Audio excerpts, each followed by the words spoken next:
नमस्कार दोस्तों, welcome to गणितकार। मैं अवनीश सर। रिलेशंस के पिछले लेक्चर में हम लोगों ने टाइप्स ऑफ रिलेशंस को बहुत अच्छे से पढ़ा। अब आज की बात यह है कि आज हम ये देखेंगे कि उन रिलेशंस को कितने तरीके से बनाया जा सकता है।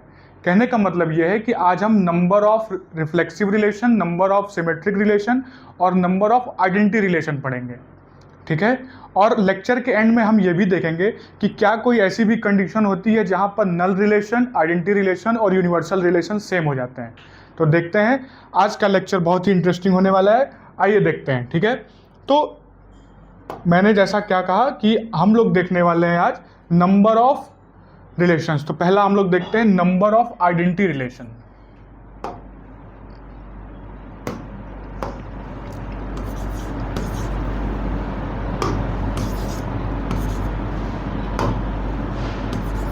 Number of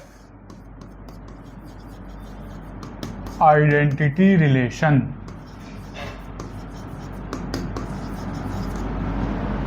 number of identity relation.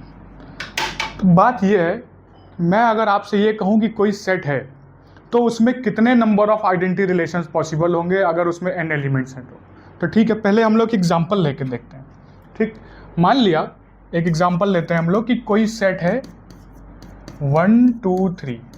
अब जरा मुझे आप ये बताइए, आइडेंटिटी रिलेशन की कंडीशन क्या थी कि A belongs to R for all A belongs to A. यही थी आइडेंटिटी रिलेशन की कंडीशन कि ए ऑर्डर्ड पेयर जो है रिलेशन आर में होना चाहिए हर एक एलिमेंट ए के लिए जो कि सेट ए में हो। ठीक बात है। यहां पर कितने एलिमेंट्स हैं? एलिमेंट 1 है, 2 है और 3 है। तो हमारे लिए आइडेंटिटी रिलेशन क्या होगा? 1 1 2 2 और 3 3। सही बात है।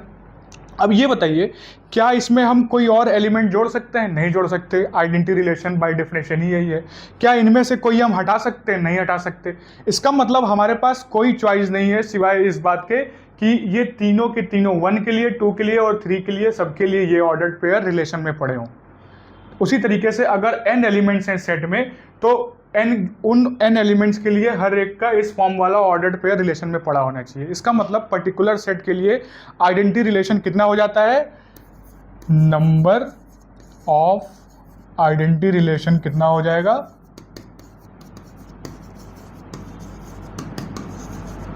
1 हो जाएगा। समझ में आ गई बात? एकदम क्लियर बात है कि सेट में कितने भी एलिमेंट्स हो उसमें उसके लिए आइडेंटिटी रिलेशन कितने बनेंगे? सिर्फ और सिर्फ एक बनेगा। इसका मतलब क्या हुआ? इसका मतलब ये हुआ कि identity relation is unique relation. Identity relation जो होता है वो यूनिक रिलेशन होता है। पर सवाल ये उठता है, क्या सिर्फ और सिर्फ आइडेंटिटी रिलेशन ही यूनिक होता है? अब इस बात का जवाब हम लोग थोड़ी देर बाद देंगे। ठीक है। ऐसा नहीं होता है। आइडेंटिटी रिलेशन ही सिर्फ यूनिक नहीं होता है। आप ये बताइए, अगर हम नल सेट की बात करें वो भी तो यूनिक होता है। या हम जैसे कि अगर नल सेट की बात करें तो वो तो सिर्फ नल रिलेशन की बात करें तो वो तो एक ही होगा ना। या हम खुद उस सेट की बात करें जिसे हम यूनिवर्सल रिलेशन करते हैं, वो भी तो एक ही होगा। तो सिर्फ और सिर्फ आइडेंटिटी रिलेशन ही यूनिक नहीं होते, ये भी होता है। आगे लेक्चर के बाद में जो है हम लोग इस बात को और अच्छे से डिस्कस करेंगे। समझ के बात आप? तो अगर कोई पूछे कि अगर किसी सेट में n एलिमेंट्स हैं तो नंबर ऑफ आइडेंटिटी रिलेशन कितने होंगे? एक ही होगा। यानी कि आइडेंटिटी रिलेशन कैसा रिलेशन होता है? यूनिक रिलेशन होता है उस पर्टिकुलर सेट के लिए। समझ गए बात आप? ठीक, ये हो गया। अब हम लोग आते हैं नंबर ऑफ रिफ्लेक्सिव रिलेशन पर। Number of reflexive relation. Number of reflexive relation. तो जिस तरीके से आइडेंटिटी रिलेशन में हमने देखा कि हमारे पास सिर्फ और सिर्फ एक चॉइस है, हम सिर्फ एक ही तरीके से आइडेंटिटी रिलेशन बना सकते हैं, वो यूनिक था। क्या रिफ्लेक्सिव रिलेशन के भी इसके लिए भी ऐसा ही होता है? नहीं, रिफ्लेक्सिव रिलेशन के लिए ऐसा नहीं होता है। कैसे? आप मुझे ये बताइए कि रिफ्लेक्सिव रिलेशन के लिए क्या था कि A belongs to R for all A belongs to A, पर एक कंडीशन ये थी कि इसके अलावा ए वाले फॉर्म के अलावा और भी ऑर्डर्ड पेयर उसमें हम ले सकते हैं, उससे कोई दिक्कत नहीं होगी। ठीक है। तो मान लिया, जैसे कि हम लेते हैं, जैसे हमने लिया 1 2 3, ये सेट हमने ले लिया। ठीक, अब मुझे आप ये बताइए कि रिफ्लेक्सिव होने के लिए 1 1 का, 2 2 का और 3 3 का होना तो ज़रूरी है, ज़रूरी है। ठीक, और आप मुझे ये बताइए क्या इसके लिए हमारे पास कोई चॉइस है कि हमको ये लेना है या नहीं लेना है? कोई चॉइस नहीं है, ये तो हमको लेने ही लेने हैं। ठीक, अब अगर हम दूसरे फॉर्म की बात करें, थोड़ा सा इसका हम मैट्रिक्स फॉर्म बना के हम लोग समझते हैं तो बात और क्लियर होगी। ये हमारा हो जाएगा 1 1, ये हो जाएगा 1 2, ये हो जाएगा 1 3, फिर ये हो जाएगा 2 1, 2 2, 2 3, फिर ये हो जाएगा 3 1, 3 2 और 3 3। अब जरा मुझे आप ये बताइए, ये सारे के सारे डायगोनल वाले तो हमको लेने ही लेने हैं, इसके लिए हमारे पास कोई फ्रीडम ऑफ चॉइस नहीं है रिफ्लेक्सिव रिलेशन में। ऐसा नहीं है कि इसको ले सकते हैं या नहीं ले सकते, लेना ही है। तो ये तो हमें लेना ही लेना है, इसमें कोई चॉइस वाली बात नहीं है। पर अगर हम नॉन डायगोनल एलिमेंट्स की बात करें, इनकी इनकी इनकी इनकी इनकी इनकी, तब क्या होगा? आप मुझे ये बताइए कि जैसे कि हम अगर बात करें 1 2 की, हम बात करें 1 2 की, अब 1 2 रिलेशन में आना है या नहीं आना है, इसके लिए हमारे पास 1 2 रिलेशन का हिस्सा है या नहीं, हमारे पास दो चॉइसेस हैं। हम इसको ले भी सकते हैं और नहीं भी ले सकते हैं। नॉन डायगोनल एलिमेंट्स के लिए हम क्या करेंगे, हम उसको, हमारे पास दो चॉइसेस हैं कि हम उसको इंक्लूड कर भी सकते हैं रिलेशन में या नहीं भी कर सकते। तो कितनी चॉइसेस हो गई? 2 चॉइसेस। उसी तरीके से 1 3 के लिए भी 2 चॉइसेस, उसी तरीके से 2 1 के लिए भी 2 चॉइसेस, उसी तरीके से 3 1 के लिए भी 2 चॉइसेस और 3 2 के लिए भी 2 चॉइसेस। ठीक है, और 2 3 के लिए भी 2 चॉइसेस। यानी कि जितने भी नॉन डायगोनल एलिमेंट हैं उन सब के लिए हमने क्या देखा कि उन सब के लिए हमारे पास दो चॉइसेस हैं कि हम उसे लें या ना लें, लो या ना लो। ठीक, हम उसे लें या ना लें, ये हमारे पास चॉइसेस हैं। और जो डायगोनल वाले हैं उन्हें तो हमें लेना ही लेना है।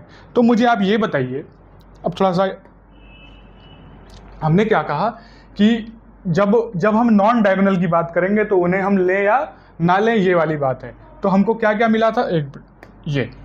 ये जो है, अब कितने मिले? 1 2 3 4 5 6, 6 नॉन डायगोनल एलिमेंट थे। हर एक के लिए 2 चॉइसेस थी, हर एक के लिए 2 चॉइसेस थी। तो एक के लिए 2 चॉइसेस, 2 के लिए 2 और चॉइसेस, तो ऐसे ही 6 के लिए कितने? 6 टाइम्स इसको हम मल्टीप्लाई कर देंगे ना, तो हमको क्या मिल जाएगा? 2 की पावर 6, यानी कि टोटल। और इसको लेने के कितने तरीके थे? इनको लेने का तो एक ही था, तो 1 × 2 की पावर 6, यानी कितना हो जाएगा? 2 की power 6 number of reflexive relations हमारे पास हो जाएंगे इसमें। समझ गए बात आप? ठीक है।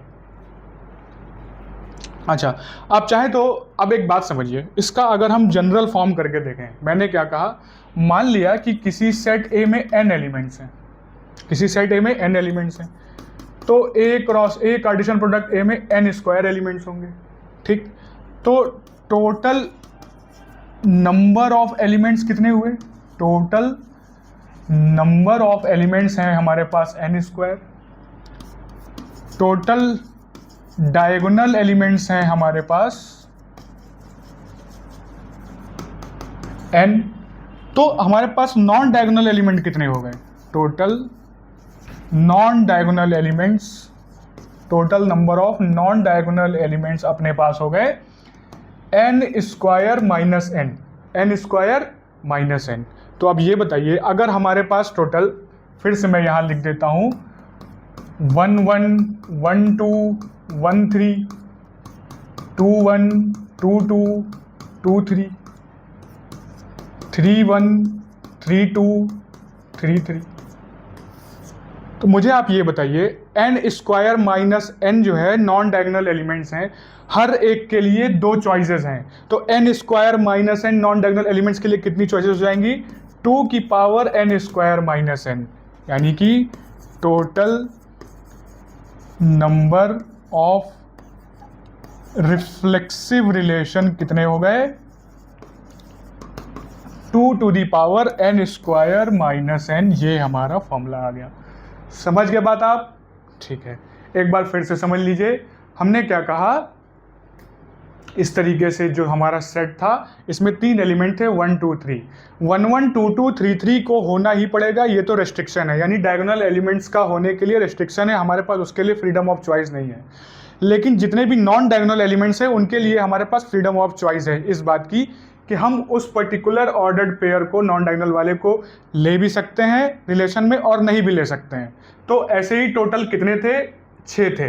तो अगर एक के लिए 2 चॉइसेस हैं तो 6 के लिए कितनी चॉइसेस हो जाएंगी, 2 की पावर 6 चॉइसेस हो जाएंगी। तो इस तरीके से हमारे नंबर ऑफ रिफ्लेक्सिव रिलेशन कितने हो गए थे, 2 की पावर 6। समझ के बाद क्लियर हो गया होगा आपको। अच्छा, फिर हमने इसको थोड़ा सा जनरलाइज करके देखा, लिख दे रहा हूं जनरल टर्म। अगर सेट में n एलिमेंट्स हैं तो उसके कार्टेशियन प्रोडक्ट में n स्क्वायर एलिमेंट्स होंगे। तो टोटल एलिमेंट्स कितने हो गए, n square. Total diagonal elements हो गए n, तो टोटल नॉन डायगोनल एलिमेंट्स हो गए n स्क्वायर माइनस n। हर एक नॉन डायगोनल के लिए 2 चॉइसेस हैं, तो n square minus n non diagonal elements के लिए 2 की power n square minus n choices हो जाएंगी, और यानी उतने ही नंबर ऑफ रिफ्लेक्सिव रिलेशंस हो जाएंगे। समझ गए बात आप, ठीक है। अच्छा, अब हम लोग बढ़ते हैं। अब इसके बाद जो है ना, इसके हाँ ठीक है। अच्छा ये बताइए, एक आपको मैं एक वो लेके दिखा देता हूँ, एक छोटा सा एग्जांपल लेके हम लोग समझते हैं। कोई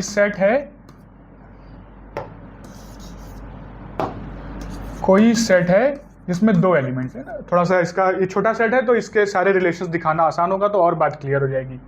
तो अब ये बताइए, ए क्रॉस ए जो हमको मिलेगा वो क्या मिलेगा, ए मिलेगा, ए बी मिलेगा, बी ए मिलेगा और बी बी मिलेगा। ठीक बात है। अच्छा, अब इसके अगर हम रिफ्लेक्सिव, इसके अगर फॉर्मूले में हम रखें तो 2 की power n square minus n, यानी कि 2 की पावर 2 का स्क्वायर माइनस 2, यानी 2 की पावर 4 माइनस 2, यानी 2 की पावर 2। तो कितने रिफ्लेक्सिव रिलेशन हो गए, 4 नंबर ऑफ रिफ्लेक्सिव रिलेशन आ रहे हैं। अब जरा हम लोग लिख ही लेते हैं ना, कि एक मैनुअली करके देख लेते हैं कि कितने होंगे। ठीक, सिर्फ नंबर पूछेगा तो इतने से बात होगी। अब वो रिलेशंस कौन कौन से होंगे वो अगर निकालना है तो देखते हैं कैसे निकाला जा सकता है। एक रिलेशन तो भाई ये हो जाएगा कि हम क्या ले, सारे के सारे डायगोनल वाले ले लें रिफ्लेक्सिव। और क्या ले सकते हैं, ए लेना ही है, बी तो लेना ही है। हो सकता है कि हम ए बी ले लें, देखिए ये भी रिफ्लेक्सिव है। ठीक, अच्छा, हो सकता है कि हम ए तो हमको लेना ही है, बी भी लेना है। ए बी ना लेके इस बार हम बी ए ले लें। ठीक, एक ये बन गया रिफ्लेक्सिव रिलेशन। और हो सकता है कि हम क्या ले लें, ए ले लें, बी ले लें, ए बी भी ले लें और बी ए भी ले लें, तब भी तो भाई ये रिफ्लेक्सिव का बना ही रहेगा। तो देखिए वही जो हम लोग कंडीशन अभी देख रहे थे कि हमारे पास ए बी यानी डायगोनल वाले तो लेने ही लेने। देखिए चारों के चारों रिलेशन जो हमारे निकल गए रिफ्लेक्सिव वाले, उसमें हमको डायगोनल वाले तो हर किसी में, उसमें हमारे पास फ्रीडम ऑफ चॉइस क्योंकि नहीं है, रिफ्लेक्सिव होने के लिए वो जरूरी है। ठीक, हमने क्या देखा कि R2 रिलेशन R2 जो हमने लिखा उसमें देखिए ए बी है लेकिन बी ए नहीं है, क्योंकि बी ए का होना ना होना उसके लिए 2 चॉइसेस थे हमारे पास कि रख भी सकते हैं, नहीं भी रख सकते। ए बी के लिए इसमें चॉइस थी, हम उसको ले भी सकते, नहीं भी ले सकते। और इसमें भी अच्छा हो सकता है कि हम दोनों को ले लें, नॉन डायगोनल वाले को, तो वो हमारी चॉइसेस हो गई। इस तरीके से अगर सेट में 2 एलिमेंट्स हैं तो हमारे पास 4 नंबर ऑफ रिफ्लेक्सिव रिलेशंस आ गए। और देखिए जब हमने टोटल फॉर्मूले में रख के निकाला तब भी हमारे कितने आए, 4 नंबर ऑफ रिफ्लेक्सिव रिलेशंस है। और वो कौन से होंगे, वो इस तरीके से होंगे। तो इस तरीके से जो है ये बात क्लियर हो जाती है कि ये कितना बढ़िया से आप इसको समझ सकते हैं, फॉर्मूला याद रहे ना रहे। अगर नहीं भी याद रहता है तो आपको कॉन्सेप्ट क्लियर है, लॉजिक आप समझ चुके हैं, बहुत टाइम नहीं लगेगा आपको, 2 मिनट्स। अगर आपने 1-2 बार इस बात को रिवाइज कर लिया तो ये बात आप तुरंत कर पाओगे खुद से। कॉन्सेप्ट से चिपक के रहना है, बाकी चीजें खुद ब खुद दिमाग अपना काम कर देगा। ठीक है। अच्छा, अब हम लोग आते हैं नंबर ऑफ सिमेट्रिक रिलेशंस पर। हमने देखा नंबर ऑफ आइडेंटिटी रिलेशन, फिर नंबर ऑफ रिफ्लेक्सिव। अब बारी आती है नंबर ऑफ सिमेट्रिक रिलेशंस।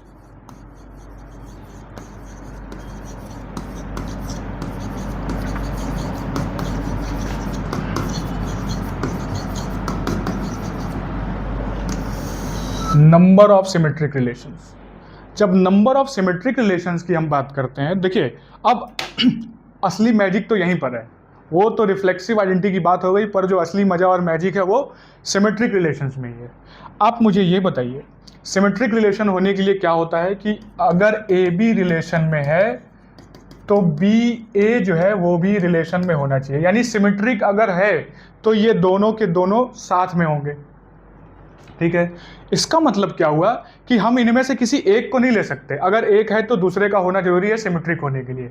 इसका मतलब ये हर एक पेयर जो है ये एक यूनिट की तरह काम करेगा। ठीक है, कैसे देखते हैं जरा, एक फिर से वही एग्जांपल हम लेते हैं 1 2 3 1 2 3। अच्छा, अब मुझे आप ये बताइए, इसके अगर हम लोग बात करें कि सिमेट्रिक है या नहीं है, सिमेट्रिक है या नहीं है, मुझे ये बताइए 1 1 2 2 या 3 3। भाई 1 1 को हम ले भी सकते हैं, नहीं भी ले सकते, है ना। जैसे आप देखिए, हम लोग जब इस तरीके से ये अगर हम कोई रिलेशन लिखें 1 1, ठीक है, फिर हमने लिखा 2 2, तो जरा बताइए 1 1 जो है हमने अगर लिया या नहीं भी लिया, या हमने सिर्फ 2 2 ले लिया, 1 1 नहीं लिया, तब भी तो देखिए ये सिमेट्रिक है। अच्छा, 1 1 ले लिया तब भी सिमेट्रिक है। ठीक, तो अगर इस फॉर्म वाले हैं, यानी जो डायगोनल वाले की बात है, उनके लिए हमारे पास क्या है, उनको हम ले भी सकते हैं, नहीं भी ले सकते, कोई रेस्ट्रिक्शन नहीं है। फ्रीडम ऑफ चॉइस हमारे पास यहाँ पर 2 हैं, तो 2 चॉइसेस। ठीक, 2 2 के लिए भी 2 चॉइसेस। सिमिलरली 3 3 के लिए भी हमारे पास 2 चॉइसेस। हमने देखा ना, कल हम लोगों ने बहुत सारे एग्जाम्पल देखे थे कि अगर ए वाला फॉर्म पड़ा हुआ है तो किस तरीके से तब भी सिमेट्रिक रिलेशन वो कहला जाएगा। ठीक है, तो अब यहाँ पर ये बताइए कितने हमारे पास हो गए टोटल, 2 की पावर 3, है ना, 2 इंटू 2 इंटू 2, दो चॉइस 2 की पावर 3। अब अगर हम बात करें कौन से, नॉन डायगोनल वाले की, तो मुझे आप ये बताइए, जरा मैं मैट्रिक्स लिख देता हूँ, देखने में आसानी होती है इसलिए बार बार बनाना पड़ता है। 1 1 1 2 1 3, 2 1 2 2 2 3, 3 1 3 2 और 3 3। ठीक है, मुझे ये बताइए, अगर रिलेशन R में 1 2 पड़ा हुआ है तो सिमेट्रिक होने के लिए 2 1 का होना भी जरूरी है या नहीं है। उसी तरीके से अगर 2 1 पड़ा हुआ है तो 1 2 का होना जरूरी है या नहीं है। इसका मतलब अगर 1 2 है तो 2 1 का होना जरूरी है, और 2 1 है तो 1 2 का होना जरूरी है, सिमेट्रिक बने रहने के लिए या सिमेट्रिक होने के लिए। तो ये जो पूरा एक हमको मिला, ये एज अ 1 यूनिट या 1 पैकेज, ये है तो 2, लेकिन इसको हम एक मान के चल रहे हैं। क्यों? क्योंकि ये होगा तो ये होगा ही सिमेट्रिक होने के लिए। ठीक है, उसी तरह से अगर हम बात करें किसकी, दूसरा वाला 1 2 2 1 ले लिए, 1 3 लेंगे अगर तो 3 1 होना चाहिए। ठीक, अच्छा 3 1 होना चाहिए पैकेज, ये एक पैकेज हो गया। ठीक, सिमिलरली अगर 1 3 2, अगर 2 3 है तो 3 2 भी होना चाहिए, ये एक पैकेज हो गया।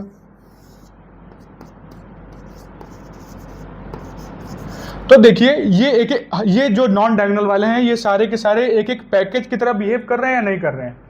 वो तो बात ठीक है कि एक ही पैकेज की तरफ बिहेव कर रहे हैं, लेकिन इनके हर एक पैकेज के लिए भी तो हमारे पास 2 चॉइसेस हैं कि हम इस पैकेज को लें या ना लें, हम इस पैकेज को लें या ना लें। नेक्स्ट पेज पे थोड़ा मैं देख लेता हूं मैं क्या कह रहा हूं, फिर से समझिएगा। हमने क्या कहा, एक तो ये वाले थे 1 1 2 2 3 3, तो इसके लिए हमारे पास 2 इंटू 2 इंटू 2 कितने चॉइस, 2 की पावर 3, ये बात एक हो गई। अब हम क्या कहते हैं कि ये 1 2 2 1 एक पैकेज है, लेकिन हमारे पास 2 चॉइसेस हैं कि हम इसे लें या ना लें। 2 चॉइसेस, लो या मत लो, इंक्लूड करें रिलेशन में या ना करें, हमारे पास 2 चॉइसेस हैं। उसी तरीके से 1 3 और 3 1 के लिए भी 2 चॉइसेस हैं, पैकेज 1 है, चॉइस 2 है। फिर 2 3 और 3 2 के लिए भी हमारे पास 2 चॉइसेस हैं, हमारे पास 2 चॉइसेस हैं, ये हमने देखा। तो अब ये बताइए टोटल कितनी चॉइसेस हुई इसके लिए भी, 2 × 2 × 2 यानी कि 2 की पावर 3। ठीक, अब यानी कि 2 की पावर 3 ये चॉइसेस थी, 2 की पावर 3 ये चॉइसेस थी, तो हमारे पास कितना हो गया, 2 की पावर 3 × 2 यानी 2 की पावर 6 नंबर ऑफ क्या हो जाएंगे, सिमेट्रिक रिलेशंस हो जाएंगे हमारे पास, यानी कि 64। समझ में आ गई बात? आप क्या हो रहा है वहां पर, क्या था जब हम रिफ्लेक्सिव देख रहे थे तो 2 की पावर 6 वो दूसरी वजह से आया। किस वजह से आया कि सारे के सारे डायगोनल, सारे के सारे नॉन डायगोनल के लिए हमारे पास 2 चॉइसेस थे। नॉन डायगोनल तो हमारे पास फिक्स था, कोई चॉइस नहीं था, तो नॉन डायगोनल 6 थे, तो हर एक के लिए 2 चॉइसेस थे, 2 की पावर 6 आ गया था। यहाँ पर क्या है, यहाँ पर डायगोनल वाले जो हैं उनके लिए 2 की पावर 3 आ रहा है, और जो नॉन डायगोनल वाले 6 हैं वो देखने में तो 6 हैं, लेकिन इस तरीके से उनकी पेयरिंग होगी। क्यों? क्योंकि वो एज अ 1 यूनिट या एज अ 1 पैकेज काम करेंगे, आने चाहिए वो रिलेशन वाले सेट में। तो इस तरीके से अब जो वो हर एक पैकेज के लिए भी हमारे पास 2 चॉइसेस हो गई ना, कि हम उसे लें सेट में या ना लें, रिलेशन वाले सेट में हम उसे लें या ना लें, हर एक के लिए हमारे पास 2 चॉइसेस हैं। तो इस तरीके से 6 अगर नॉन डायगोनल एलिमेंट्स थे, सब 2 की पेयरिंग अगर हो रही थी इस तरीके से, तो हमारे पास रिड्यूस हो गए कितने पैकेज हो गए, 3, और हर एक पैकेज के लिए 2 चॉइसेस हैं, तो इसलिए कितना हो गया, 2 की पावर 3। अब इस तरीके से हमने क्या देखा, इस बात को और इस बात को कंबाइन किया तो क्या मिला, 2 की पावर 6 हमारे पास तरीके हैं सिमेट्रिक रिलेशंस बनाने के, अगर सेट में 3 एलिमेंट्स हैं तो। समझ गए बात आप? ठीक है, समझ गए होंगे। अच्छा, तो जरा देखते हैं, अब इसी को अगर जनरलाइज कर दें हम लोग, इसी को अगर हम जनरलाइज कर दें तो क्या हो जाएगा, अगर किसी सेट में if a set has n elements, तो इसके टोटल n² एलिमेंट्स हो जाएंगे। तो अब ये बताइए आप मुझे, total number of diagonal elements n, total elements n², total non diagonal कितने हो गए? वैसे तो n² माइनस n हुए, लेकिन यहां पर पैकेज की वजह से क्या हो जाएगा, ड्यू टू पैकेज या 1 यूनिट वाला जो हमने कॉन्सेप्ट बताया, टोटल तो है n² माइनस n, लेकिन वो n जैसे 6 थे तो 3 पैकेज बन गए। उसी तरीके से अगर n² minus n non diagonal elements हैं तो n² minus n upon 2 number of packages हो जाएंगे ना। यहाँ पर पैकेजेस में डील करना है हमको, रिफ्लेक्सिव में हमको ऑर्डर्ड पेयर में डील करना था, यहाँ पर पैकेजेस में डील करना है हमको। तो अब मुझे ये बताइए आप, इसके लिए डायगोनल क्या कह रहे थे कि थोड़ा सा अगले पेज यहाँ लिख देते हैं, है ना। तो डायगोनल वाले के लिए हमारे पास कितनी चॉइसेस हो गई, डायगोनल वाले के लिए 2 की पावर n, और नॉन डायगोनल वालों के लिए अगर हम देखें तो अपने पास कितनी चॉइसेस हो गई, 2 की power n² minus n upon 2। अब देखिए 2 की पावर n इंटू 2 की पावर n² माइनस 2, ये कितना बन जाएगा, 2 की power n plus n² minus n/2। ठीक, ये इस तरीके से मैं यहाँ लिख देता हूँ। तो ये कितना हो गया, 2 की power 2n plus n² minus n/2। तो कितना हो गया, 2 की पावर n² प्लस n/2, यानी कि क्या निकल गया है, 2 की power n into n plus 1/2। ये हमारा total number of symmetric relation निकल गया है। तो हम क्या लिख दें, आप बात समझ गए ना। देखिए फिर से समझ लीजिए एक बार, जनरल में क्या है कि n एलिमेंट्स अगर सेट में है तो उसके कार्टेशियन प्रोडक्ट में n² एलिमेंट्स होंगे, total number of diagonal elements n हो गए। ठीक, तो उनके लिए कितने चॉइसेस हो गई, 2 की power n। Total number of non diagonal elements वैसे तो n स्क्वायर माइनस n है, लेकिन सिमेट्रिक होने के लिए हमको हर एक डायगोनल ऐसे दो पैकेजिंग मिल रही है ना, 1 2 2 1 1 3 3 1 2 3 3 2 इस तरीके से। तो देखने में तो वो n square minus n non diagonal elements हैं, लेकिन हर दो जो है ऐसे कॉम्बिनेशन करके उनका पैकेजिंग हो रहा है, तो वो n स्क्वायर माइनस n ना होके n स्क्वायर माइनस n/2 हो जाएगा। जैसे हमने 3 लिए थे तो 3 पैकेज बन रहे थे, 6 नॉन डायगोनल होने की वजह से 3 पैकेज बन रहे थे। यहाँ पर n square minus n non diagonal होने की वजह से n square minus n/2 packages बनेंगे, और हर एक पैकेज के लिए 2 चॉइसेस है, तो n square minus n/2 packages के लिए 2 की power n square minus n/2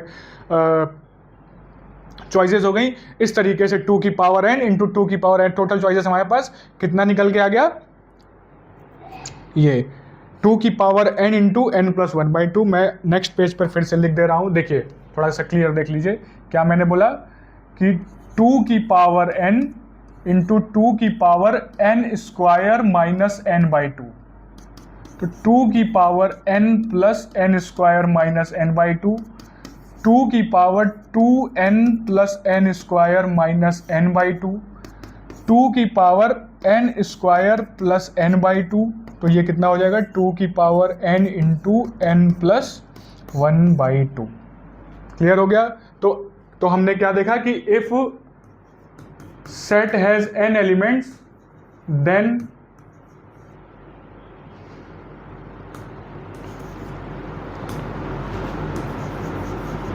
number of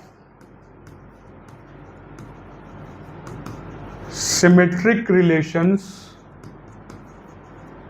कितने हो गए भाई, 2 की power n into n plus 1/2।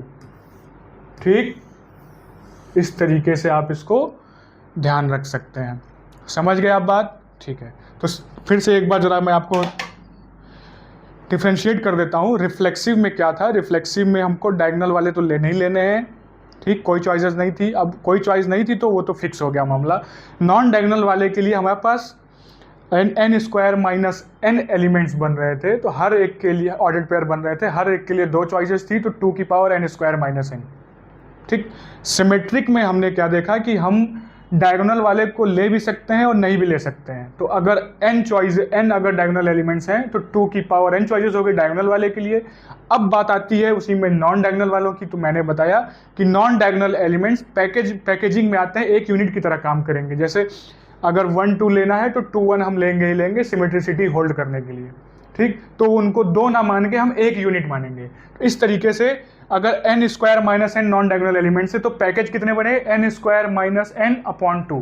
तो हर एक के लिए उसमें भी 2 चॉइसेस हैं, तो 2 की power n square minus n/2। अब टोटल चॉइसेस कितनी हो गई, ये हमारा कितना आ गया आंसर, 2 की power n into n plus 1/2। Clear हो गया। ये था नंबर ऑफ सिमेट्रिक रिलेशन। तो ये आपने देखा किस तरीके से यहाँ पर काम कर रहा है, यूनिट वाली बात। रिफ्लेक्सिव में सारे नॉन डायगोनल, यहाँ पर सिमेट्रिक में नॉन डायगोनल्स जितने भी हैं उनका हाफ, और सारे के सारे डायगोनल। इस तरीके से आप इस बात को समझ सकते हैं।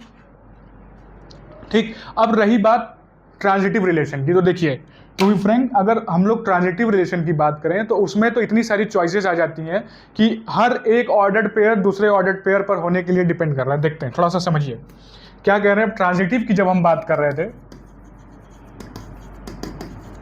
ट्रांजिटिव की अगर आप बात करें तो देखिए A relation B and B relation C हो तो ए रिलेशन सी हो। अब यहाँ पर देखिए इतना सारा, इसमें बहुत सारा जो है क्या कहते हैं, बात जो है इसमें बहुत ज़्यादा कॉम्प्लिकेटेड हो जाएगी आपके लेवल के हिसाब से। फिर इसीलिए बोर्ड लेवल में या इस तरीके से ट्रांजिटिव को, नंबर ऑफ ट्रांजिटिव रिलेशन को नहीं समझाया पढ़ाया जाता है। ठीक, क्योंकि बहुत ज़्यादा कॉम्प्लिसिटी इसमें आ जाएगी, तो आप इसके लिए परेशान ना हो। जितना आपके लिए काम का था वो मैंने आपको बता दिया। ठीक, इसमें ऐसा इसलिए भी है भाई, अब जैसे यही है, एक का होना दूसरे का होना फिर तीसरे का होना, तो बात काफ़ी ज़्यादा कॉम्प्लिकेटेड हो जाएगी। समझ गए आप बात? ठीक,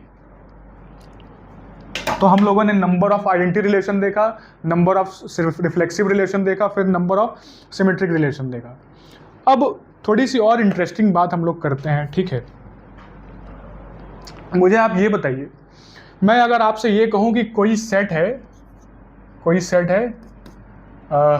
नल सेट, ठीक, और हमने कोई रिलेशन लिया नल रिलेशन, हमने रिलेशन लिया नल रिलेशन। अब जब नल रिलेशन है तो जरा मुझे ये बताइए, अगर इसका हम आइडेंटिटी रिलेशन निकालें तो वो क्या आएगा? भाई आइडेंटिटी रिलेशन के लिए क्या होता है कि सेट में जितने भी एलिमेंट्स हैं उन सबका ए कॉमा ए वाला फॉर्म, यानी सारे डायगोनल आने चाहिए। पर अगर सेट में ए तो एम्प्टी सेट है ना, एम्प्टी है तो उसमें कोई एलिमेंट ही नहीं है, तो अगर आइडेंटिटी रिलेशन की हम बात करें तो वो भी हमारा क्या हो जाएगा? फाई हो जाएगा, नल सेट हो जाएगा। आइडेंटिटी रिलेशन भी क्या हो जाएगा? नल रिलेशन हो जाएगा।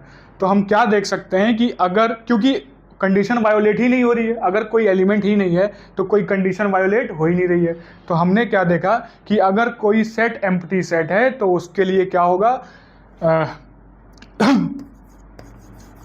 नल relation is equal to identity relation. Null relation is equal to identity. ये बहुत खास बात है, कॉन्सेप्चुअल बात है, समझने लायक बात है ना।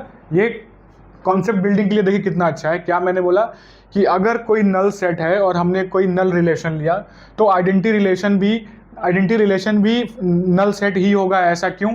क्योंकि अगर सेट में ही कोई एलिमेंट नहीं है तो आइडेंटिटी रिलेशन का जो डेफिनेशन है, बाय डेफिनेशन क्या है कि A belongs to R for all A belongs to A. अगर कोई एलिमेंट ही नहीं है तो यहाँ भी नहीं चाहिए, कोई कंडीशन वायोलेट हो ही नहीं रही है। इस तरीके से ये भी क्या आ गया? फाई आ गया। तो हम क्या देख पा रहे हैं इस कंडीशन में?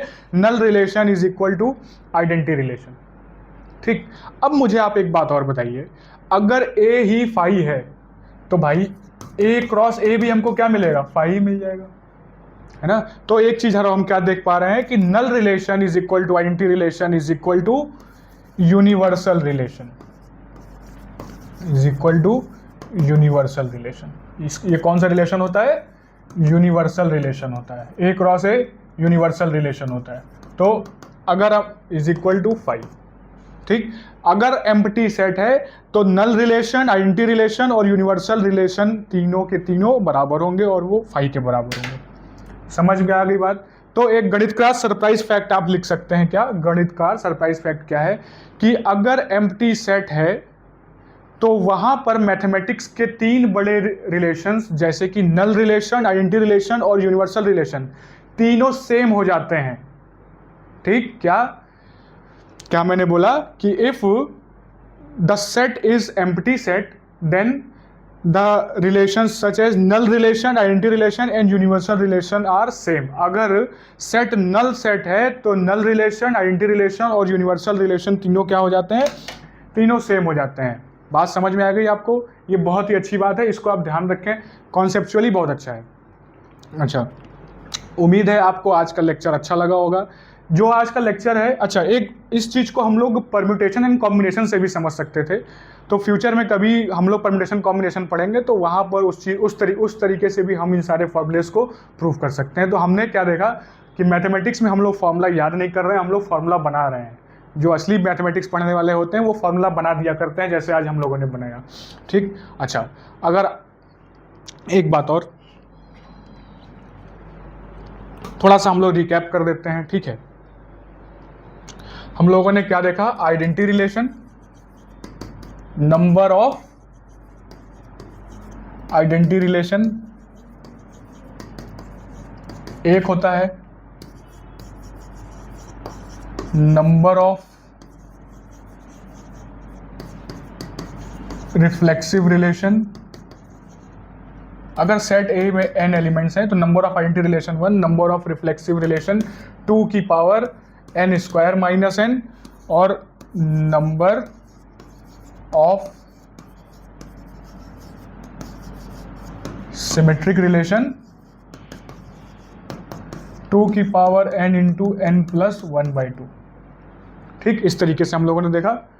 और अब हम लोग देख लेते हैं, एक बार गणितकार क्विज क्विक कर लेते हैं ना, क्विक गणितकार क्विक क्विज हम लोग देखते हैं।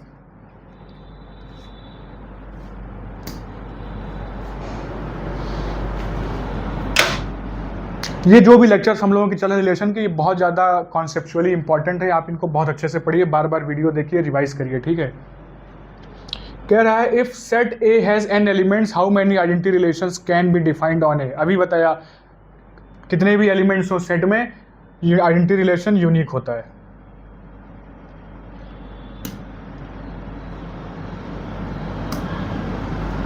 For a set A with n elements the number of reflexive relations that can be defined on A is given by the formula for. जिस सेट में n एलिमेंट्स हैं तो नंबर ऑफ रिफ्लेक्सिव रिलेशंस कितने होंगे, 2 की power n square minus n, अभी हम लोगों ने करके देखा। Given a set A with n elements, what is the formula for the number of symmetric relations? 2 की power n into n plus 1 by 2. If a set has 3 elements, how many reflexive relations can be defined on A? किसी set में अगर n 3 elements हैं तो reflexive n बराबर कितना आ गया भाई, n बराबर आ गया 3। रिफ्लेक्सिव के लिए फॉर्मूला क्या होता है, 2 की power n square minus n, 2 की पावर 9 माइनस 3 कितना हो जाएगा, 2 की power 6। Option B is the correct answer.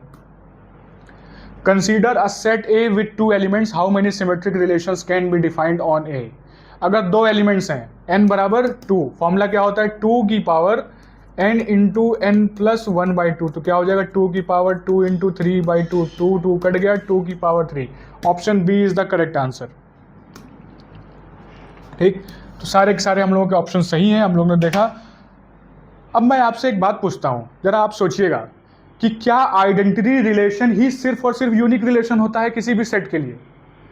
Mathematics में क्या आइडेंटिटी रिलेशन ही सिर्फ यूनिक होता है? आप इस बात को सोचिएगा, सिर्फ वही यूनिक नहीं होता। आप ये बताइए, नल रिलेशन भी तो यूनिक होता है, यूनिवर्सल रिलेशन यानी कि जो पूरा का पूरा कार्टेशियन प्रोडक्ट अगर हम ले लें तो वो भी तो यूनिक होता है।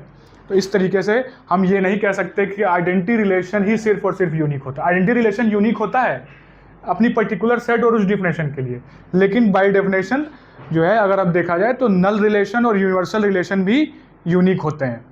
ठीक, तो अगर कोई कहे कि कभी दिमाग में ये कंफ्यूजन मत लाइएगा कि सिर्फ और सिर्फ आइडेंटिटी रिलेशन ही यूनिक होता है। समझ में आ गई बात? अच्छा, तो अब लेक्चर्स के नेक्स्ट रिलेशंस के नेक्स्ट लेक्चर में हम लोग अब इक्विवेलेंस रिलेशन पढ़ेंगे। ठीक है, आज का लेक्चर अगर आपको अच्छा लगा हो तो वीडियो को लाइक करें, दोस्तों से शेयर करें, चैनल को सब्सक्राइब करें और जुड़े रहें गणितकार के साथ। जय हिंद, जय भारत।